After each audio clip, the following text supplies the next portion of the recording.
I was stepping out of a small neighborhood bank on a quiet Thursday morning when I saw the man I once promised forever to. At first, I did not recognize him. His back was hunched, his steps slow and dragging as if each one carried the weight of an entire lifetime. He was leaning over a dumpster behind a strip mall, sorting through torn plastic bags with trembling hands. It took several seconds for my mind to catch up with what my eyes were seeing. The man digging through trash, thin to the bone, wrapped in layers of dirty fabric, was my ex-husband, Evan Cole. 20 years had passed since he walked out of our home without warning, leaving only a brief handwritten note and a silence that cut deeper than any argument could have. I stood frozen on the sidewalk. The world around me seemed to blur, leaving only the image of him holding crushed cans and placing them into an old sack. His hair, once thick and dark, was now white and tangled, his beard untrimmed, his face hollow. When my heels clicked against the pavement, he lifted his head by instinct. For a moment, he stared as if looking at a ghost he never expected to see again. Recognition hit him like a jolt. He tried to turn away, ashamed. "Evan," I said, barely hearing my own voice. "You should not see me like this," he murmured. "Forget what you saw, walk away." But I did not walk away. Something in his eyes told me this moment carried a truth I had never been ready to face. Before I could say anything else, Evan swayed on his feet. His fingers slipped from the edge of the dumpster, and his eyes rolled back as if his body had finally reached its limit. I rushed forward just in time to catch him before he hit the ground. His weight felt frighteningly light, as if life itself had been draining out of him for years. "Sir, are you all right?" a passerby called out. But Evan was already unconscious. I knelt on the cold asphalt, holding his head against my lap the same way I once did decades ago when he came home sick after long nights at work. The shock of it all made my hands shake, yet I held him steady. "Call an ambulance," I said, my voice cracking. "Please hurry." While we waited, I studied his face closely. The sharp lines I once admired were now carved deeper by exhaustion. His skin was pale and dry, his breathing shallow. This was not the man who left me with a short note in a world full of questions. This was someone who had been fighting a silent battle alone. The paramedics arrived and lifted him onto a stretcher. As they loaded him into the ambulance, one of them turned to me. "Is he family?" I hesitated only a second. "Yes, I will ride with him." Inside the ambulance, the medic checked his pulse and blood pressure. Severe dehydration. Malnutrition. He needs immediate care. I sat at his side, gripping the rail as the sirens echoed. I did not know what awaited me at the hospital, but I knew one thing. I was not leaving him again. The hospital lights were harsh and cold, but they were kinder than the life Evan had been surviving. Hours passed before a doctor finally stepped out to speak with me. He explained that Evan was severely dehydrated, anemic, and showing signs of long-term neglect. "He will need to stay overnight," the doctor said. "Someone should remain with him." I stayed. Late that evening, Evan stirred. His eyelids fluttered, and when he finally focused on me, a look of worry spread across his face. "You should not be here, Margaret," he whispered. "This is not your burden." I pulled the chair closer to his bed. "After what I just saw, I am not going anywhere." He turned his head toward the wall as if trying to hide from the past itself. "You were never supposed to see me like this. I tried to keep you away from it all." "From what, Evan?" I asked quietly. "What is all of this?" He closed his eyes for a long moment. "The day I disappeared," he said softly, "I was supposed to die." The sentence hit me like a blow. "What do you mean?" "Because that was the order," he continued, his voice dry and fragile. "I was told to vanish or be taken out, and either way, you would pay the price if I resisted." I felt my breath catch. "Who threatened you?" He hesitated, fear flickering behind his tired eyes. "Dangerous people. People who needed a fall guy. People who told me they knew your schedule, your habits, even where you parked your car after work." A chill spread through me. Evan swallowed hard. "I accepted the blame so they would leave you alone. I let everything collapse because if I fought back, you would have been next." For the first time since he vanished 20 years ago, the cracks in my anger began to show. His disappearance had not been an act of betrayal, it had been an act of desperation. His words kept echoing in my mind as I watched him struggle to breathe. For 2 decades, I had lived with a story I thought I understood. Evan had vanished without explanation, leaving only a short note and a mountain of unanswered questions. In the weeks that followed his disappearance, my life crumbled piece by piece. I remembered every detail with painful clarity. The foreclosure notice taped to our front door, The letters from banks claiming missed payments on accounts I did not even know existed. Friends whispering behind my back. Neighbors avoiding my eyes. Some said he had run off with someone else. Others said I must have driven him away. No one imagined there was something darker beneath the surface. Evan watched me quietly as I spoke. I did not understand any of it back then, I said. I did not know why everything collapsed. He nodded slowly. Because I signed everything away. I let them take it all. The house, the savings, the business accounts. It had to look like I had failed, not that I was being framed. My hands tightened in my lap. You let me believe you abandoned me. You let me believe you ruined us. I had to, he said, tears gathering in the corners of his eyes. If you believed the truth, you would have tried to find me. And if you had looked for me, they would have used you to force me to stay silent. I needed you to hate me. It was the only thing that kept you alive. I felt something inside me shift. The anger I had carried for years began to loosen, replaced by a grief so raw it almost hurt to breathe. All this time I had mourned a marriage I thought had died from neglect. Instead, it had been buried under fear and sacrifice. Evan turned his head toward me. I did not stop caring, Margaret. I stopped living so you could keep living. For the first time since he left, the truth felt heavier than the lie. The next morning, Evan was more awake, though his body still trembled with every breath. I sat beside him, waiting for him to speak. He kept glancing toward the door, as if expecting someone unwelcome to appear at any moment. Finally, after a long silence, he said, "There is something I never told anyone. Not even the people who threatened me." I leaned in. "What is it?" Before I disappeared, I hid a box. A metal box. I buried it under the old workshop where I used to do extra jobs on weekends. No one else knows about it. Not them, not the company, not the investigators. "What is in it?" I asked. "Evidence," he whispered. "Everything they forced me to sign. The original contracts. Payment trails. Photos, a list of the shell companies they used, and something else. Records they forged in your name to make it look like you were tied to me financially when the fall happened." My stomach turned. They used my name. "They wanted leverage," he said. "If I refused to play along, they would have dragged you into it. That box was the only safeguard I had. If they killed me, someone could still expose the truth." I stared at him, stunned by the weight of what he carried alone. "Why did you never use it?" "Because if I did, you would have been the first to pay. They would have called you an accomplice. They would have destroyed what little life you had left." The room seemed to shrink around us. 20 years of ruin suddenly aligned into a horrifying pattern. Evan reached for my hand with a fragile grip. "If you ever want real answers, the box is where they begin." And in that moment, I knew retrieving it would change everything. 2 days later, when Evan was stable enough to rest without interruption, I made a decision. I could no longer sit at his bedside wondering what had happened to us. I needed the truth, and the truth was buried beneath an old workshop on the far edge of town. The building sat behind a row of shuttered stores, its sign faded and peeling. Weeds pushed through the cracks in the pavement. The air smelled of dust and old machine oil. I unlocked the rusted side door and stepped inside, taking in the ghost of a place Evan once loved. His old workbench still stood in the corner, littered with abandoned tools and scraps of metal. I moved slowly, scanning the room the way he told me. "Behind the shelving unit," he had said. I pulled boxes aside, wiped away thick layers of dust, and pressed my hand along the wall. My fingers brushed against a small uneven patch. There, I pushed, and a loose panel shifted just enough to reveal a narrow gap in the wall. My pulse hammered as I reached inside and felt the cold edge of metal. The box. It was heavier than I expected, packed tight with secrets that had cost us both more than we ever imagined. I set it on the floor and opened it using the description Evan had given. Papers, flash drives, photographs, contracts with real signatures, not the falsified ones that had destroyed his life. A ledger containing names that made my breath catch. As I closed the lid, the distant hum of an engine made me freeze. A dark sedan had parked half a block down. Its engine idled. Someone was inside. I tucked the box into a plain shopping bag and stepped out the back door, forcing myself not to look rushed. I walked toward the main street until I reached a small convenience store and slipped inside. Through the window, I watched the sedan creep past, slow and deliberate. They knew someone was digging. But they did not know it was me. When I returned to the hospital, Evan was awake, his eyes searching my face the moment I stepped through the door. "You went," he whispered, fear and relief tangled in his voice. I nodded, and I found it.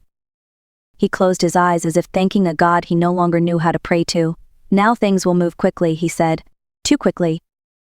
That night, while Evan rested, I called someone I had not spoken to in years, Frank Dalton, a retired investigative journalist who had once covered political corruption with a fearlessness few dared to match. He answered on the third ring, his voice rough but alert. "Why are you calling me at this hour, Margaret?" I took a breath. "Because I found something you need to see." We met the next morning in a quiet corner booth of a diner on the outskirts of town. Frank arrived with a worn notebook in hand and eyes that still carried the weight of old battles. When I opened the shopping bag and showed him just 2 documents from the box, the color drained from his face. "This is a career ender," he whispered, "and not just for one person." "I know," I said. "That is why I need help." Frank leaned back, tapping a finger against his notebook. "There is only one person who might have the courage and authority to move on this quietly," he said. "Assistant District Attorney Noah Bennett, young, honest, and not yet tangled in the wrong alliances." That afternoon, the 3 of us met in Noah's small office. Noah read the files silently, his jaw tightening with each page. "If this is real," he finally said, "we are dealing with a network that has operated for decades." "It is real," I replied. "My life was destroyed to hide it." Noah closed the folder gently. "All right. Then we need a strategy. And we need copies in multiple places before anyone suspects what we have." We spent hours creating encrypted backups, storing copies in a rural bank safe, another in Frank's locked archives, and one more under Noah's jurisdiction. By the time we finished, the sun had set. The war had begun. Within days, the pressure around us began to shift like the air before a storm. Noah worked quietly but relentlessly, preparing warrants, gathering cross-references, and contacting the few colleagues he trusted. Every move had to be careful, every phone call coded. It was clear now that the people tied to Evan's downfall had power that stretched far beyond a single office building.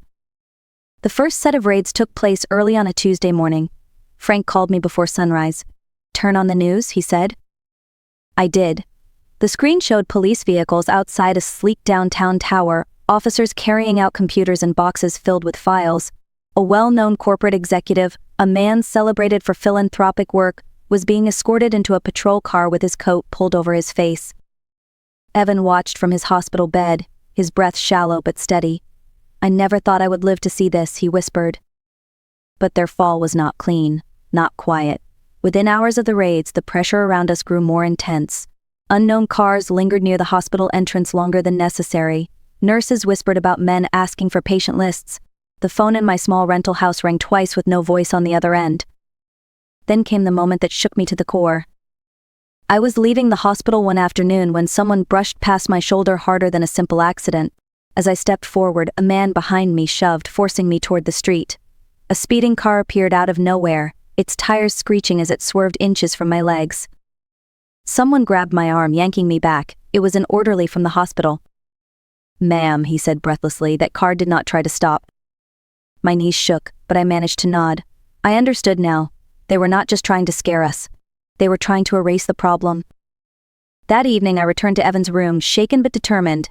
He looked at my face and knew instantly. "They tried something," he said weakly. I sat beside him, taking his fragile hand. "They are desperate, and desperate people make mistakes." His eyes softened with a tired kind of pride. "Then, keep going, Margaret. Do not let them bury the truth again." I promised him I would not. 2 days later, Noah called asking me to come to the courthouse. His voice was steady, but I could hear the urgency beneath it. "We need your formal testimony," he said. "Without it, some of them may negotiate their way out." The courthouse steps were crowded with reporters, cameras, and curious onlookers. I kept my gaze straight ahead, gripping the folder of documents Frank had helped me organize. Inside, the air felt thick with tension. The defendants sat in rows, dressed in expensive suits that suddenly seemed too heavy for their shoulders. Some lowered their eyes when I walked by. Others stared at me with resentment. The judge called the room to order.